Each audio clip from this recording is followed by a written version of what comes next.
Up next, we're going to be talking about how to have more joy in your life. Hello, I'm Shannon Skinner, and this is Extraordinary Women TV. My next guest is Judy Suke. She is a motivational humorist, and certainly if there's somebody who knows how to lighten the load, it's Judy. Really looking forward to this one. Later in the segment, before we take a break, I'll have my regular Good to Know Minute when I ask my guests for their top success tip. And you're going to hear Judy's. Hello, Judy. Hi, it's nice to be here. Oh, it's great having you here. In the studio, you look lovely in blue. Now, you're a funny woman.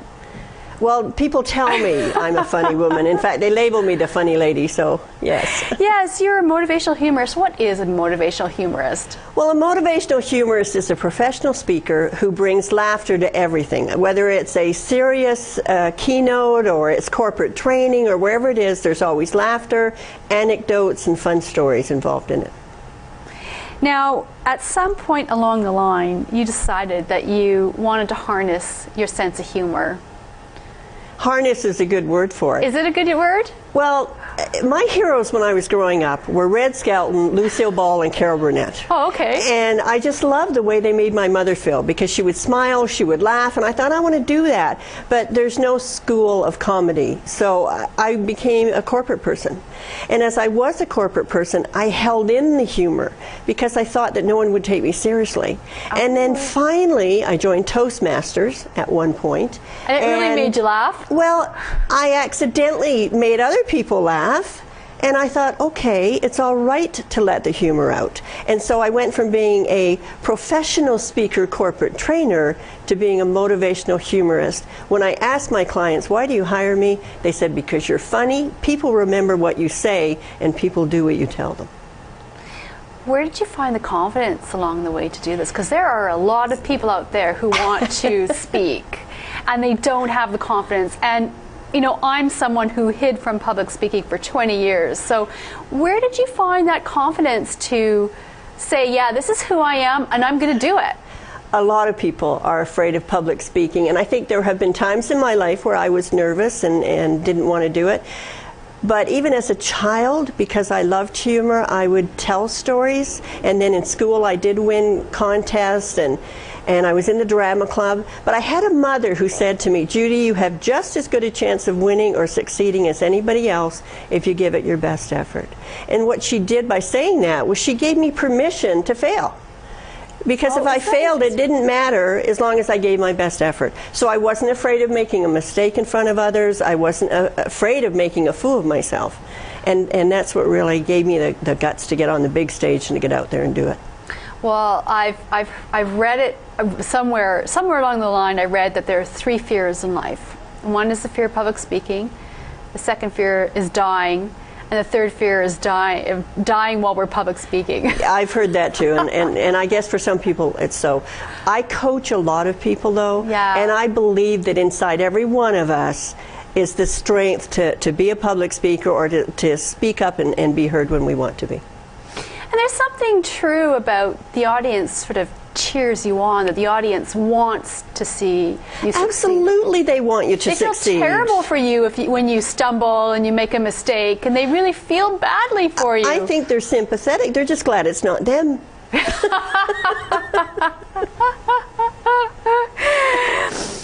So now, in your life, what's important to you is joy.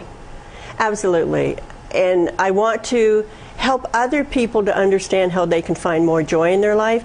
I think that we take ourselves way too seriously. And I'm guilty of that when I was in the corporate world. I was a human resource manager, had a very stressful job, and I had 2 heart attacks and 4 strokes. And I thought, okay, this is ridiculous. I need to lighten up. I need to tell others how to lighten up. And my mission statement for my company is bringing humor and hope to people around the world. We need to laugh more. So humor and hope. It doesn't matter what I talk about, whether it's leadership skills or dealing with difficult people, or some of the serious HR ones about, you know, performance appraisals or whatever it is. When I finish, I want people to know that they can do it better tomorrow. So that's the hope of it being better tomorrow than it was yesterday. And then while I'm training them, I want them to laugh. It just feels good. So Judy, in that time that you had 2 heart attacks and strokes, was there a time in there where you thought, I mean, what propelled you to seek more joy within yourself? There's loads of times in all of our lives, I think, when we don't have joy and it's hard to get back to it. Certainly in my life there's been some big ones. My father died when I was 10. I divorced my first husband. My youngest child of 4 was into drugs and drug dealing when he was 15. And so fighting your way back is always a little difficult, and you have to work at it. It takes work and it takes struggling, but I believe we can all get there. What about someone who is so down and out? As in deep depression? Well, yes, deep depression, but who's just so deeply depressed. How do you reach them? That person who you know probably more than anyone else needs a guiding hand. I've coached people and helped people who were suicidal, who were that close to the edge. And it's a matter of realizing what we should be grateful for. What are the things, and you literally start making a list of gratitudes. You get up and you say, thank you, God, for my home, thank you for my clothes, thank you for my job, thank you for the sunshine, thank you for my talents and my skills, my sense of humor, and you work at that. You figure what you're grateful for, and that there's a good reason for you to come out of it. And really, there's a wonderful book that people could read that was written by Dr. Jill Bolt Taylor. She's a brain scientist, and she talks about how the left side of the brain has all of the negativity. It has the fear and the anger and the guilt and the worry, and it's the judgmental side of us, and how we need to get into the right side of the brain, which is more playful, more empathetic, more understanding, creative, loving, fun, playful. And the reason she wrote the book was because she had a horrendous stroke. It was in the left side of the brain, and while she was recovering, she was in the right side, and she thought, I want to stay here. I want to be here more often. And so she called the choice Step to the Right. And I actually have created a new keynote called Step to the Right. The feelings we have, the bad feelings, take 90 seconds to wash through our body. It's a chemical that washes through our body. And women shouldn't beat them, well, anybody shouldn't beat themselves up for having the negative emotion, because it's automatic. And it also serves. Absolutely. A negative mood. Absolutely. It does serve. We need to feel it and experience it. Sure. But then we need to know that, okay, enough already.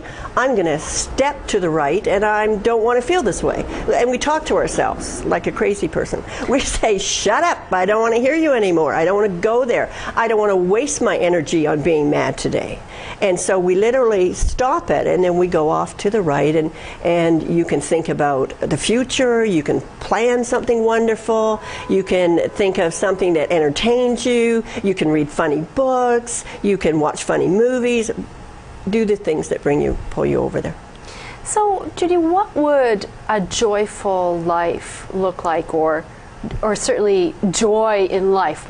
I mean, what does that actually What's it feel like and look like? Yeah, just to say someone, oh wow, you know, they're always joyful. I mean, there are people who say to me, I've heard people say, oh, I'm such a joyful person.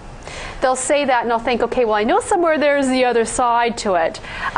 But you know, what does joy look like, and is it possible to be a joyful person? Absolutely. I can say to audiences, I love who I am, I love who I am becoming, I love life.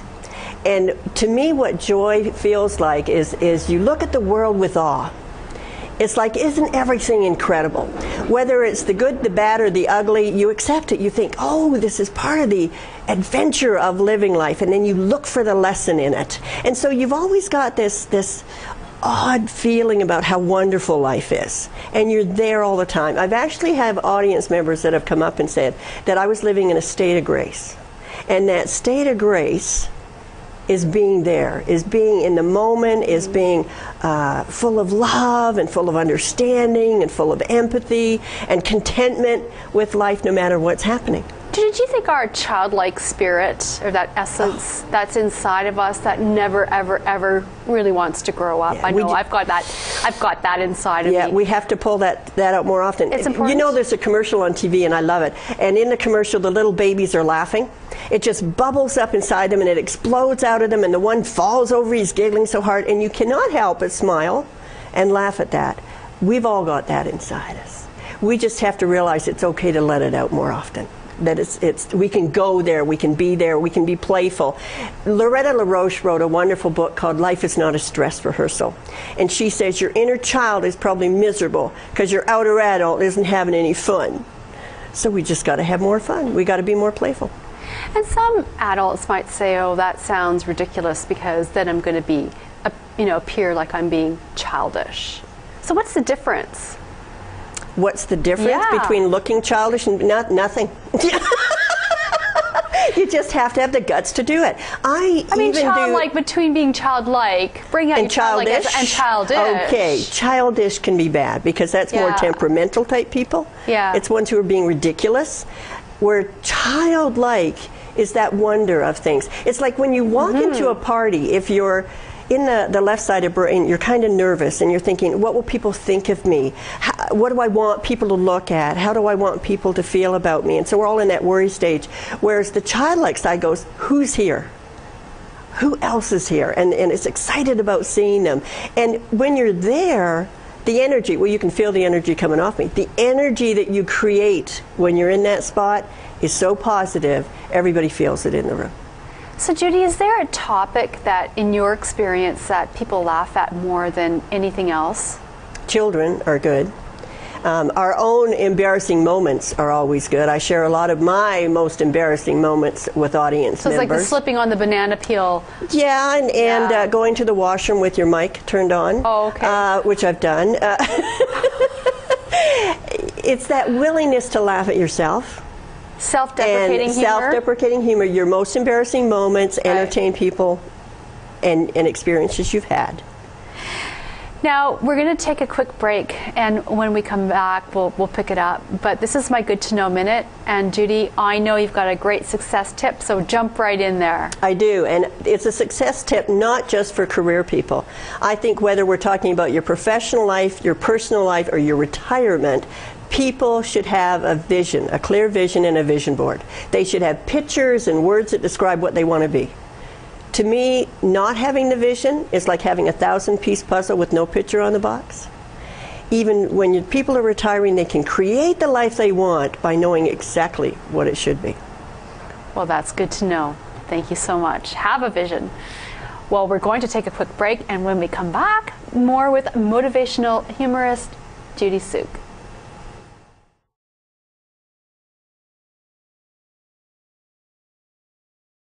Welcome back to the show. I'm Shannon Skinner, and I am speaking with Judy Suke, motivational humorist. And I love that handle. Maybe someday I could be a motivational humorist. Absolutely. Maybe you already are. I'm not very funny. You are. You are. You just maybe don't let it out as much yet. Now, Judy, you wrote a book called From Stage to the Page. Let's talk about your book. Oh, it's my baby really, and I'm so glad to get it out there. 4 of us came together, 4 funny ladies. In fact, the full title of the book is From the Stage to the Page, Life Lessons from 4 Funny Ladies. And we've all had stand-up comedy experience, and we're now corporate trainers and keynoters and professional speakers. The 4 authors are Judy Suke, of course, Meg Soper, Judy Croon, and Susan Stewart. And the whole idea behind the book is that we want people to handle the stress of their life better. Part of our goal was that they could laugh while they were reading the book, because laughter has this power to give you energy and raise your spirits, and it cures you, helps you with everything. And we thought if people can laugh while they're reading it and get good lessons out of it as well, then it's going to serve its purpose out there. So, but this is a new book. Brand new. Brand it just new? came Right. off the presses in December. Yeah. And we are doing charity events using it so that we can help people raise money. And so we'll do the comedy show and get out there and raise money for people too. All of us feel that we want to give back to the community. We've all got that spirit, and so if somebody is interested and has a charity event that they want us to help with, we're certainly welcome to. And I would love to read one of the testimonials on the back. Brent Butt, who's the comedian, creator, executive producer of Corner Gas and Hiccups, he says, sure, comedy can be dark, angry, and bitter, but it can also be positive, insightful, and uplifting. These ladies prove that over and over and over. And I think that sums it up. You know, I had Judy Croon on the show, and you know, she was so much fun and just such an interesting woman, but just such a delight to interview, and what she's doing in her heart, her real desire to give back. Very much, and all Yeah. four of us are the same way. So 4 people with the same spirit and the same zest for life, and we came together to write the book. Well, now humor is something that's humor is interesting because you have to be careful. What someone finds funny, someone else will be offended, and if you're a speaker, you have to be even much more careful because you can really offend and turn off your audience by just saying the wrong thing. And as soon as you say the wrong thing, you've offended them. Click. It goes off. You're right, and a lot of work goes into creating our keynotes and our corporate training packages because we think of that. We're very much a politically correct society, and we don't ever want to offend even one person in the audience. It's not like Yuck Yucks or stand-up comedy. It's totally different humor, and it's the type of humor that comes from, you know, experiences in life and funny things that happen in the workplace, and even really good quotes. There's lots of really good funny quotes out there that you can use. So corporations and that don't have to worry because any of us that are on the circuit are really careful about what humor we put into things. And in terms of your book, Life Lessons, I mean, can you give us some examples of... A good life lesson? Yeah. Certainly. One of them is live in the present. Okay. Ziggy Cartoon said, there's no future in spending the present worried about the past. Pretty good Brilliant, advice. yeah. But women are worse at this than men. We have this little chip in our head that I call a list keeper. So we hold on to things just in case we can use them in a future argument. So we get in an argument with our husband, and it's never about what he did today. We'll tell him everything he did from the day that we met him, and it lasts forever. And so that's one of the tips, is to lighten up, to dump that and get rid of it. I think everybody has carries the things that people said to them and did to them in this imaginary sack on our shoulder. And at nighttime we put it down before we go to sleep, and we think, what did that person say to me? What did that person do to me? And so we just have to let go of that and move on.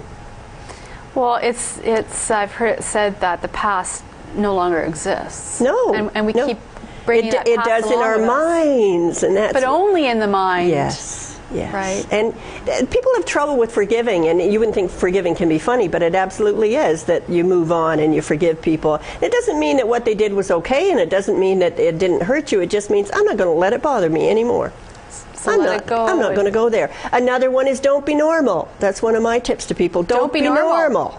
Loretta LaRoche has a quote in one of her books, and she says that people who don't feel pressure to conform to societal standards live longer, happier lives. In other words, if you don't care what people think, if you're not worried about being judged, you live a longer, happier life. And so the Red Hat Society has it right with their red hats in the restaurants all the time. My mom's a red hatter. Mom, listen to there this. You go. She's got it right. Because we've got to live with the joy and not be afraid to be joyful. Like you said, are people afraid of being childish? Well, so what? Dance like nobody's watching. I love that quote. Sing if you want to sing. And wear bright colors, like red is a quirky person's color and blue is a quirky person's color. We're both quirky. Because quirky people bring a richness to the world. They're the inventors and the innovators, and they see life more than other people do. And often they're laughing. So be quirky yourself. Get out there and do that. So, Judy, do you think it's our quirks that actually makes us unique? Absolutely.